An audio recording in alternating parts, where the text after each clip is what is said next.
চুপ, একদম চুপ। আমি কে হই? স্বামীর উপরে কোনোদিন উঁচু গলায় কথা বলবে না। চশমাটা কি খোলার কথা বলতে হবে?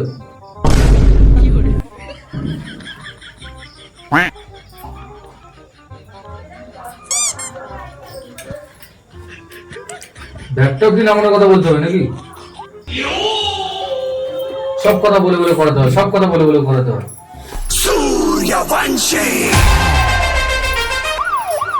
আমার অস্ত্র কোথায়?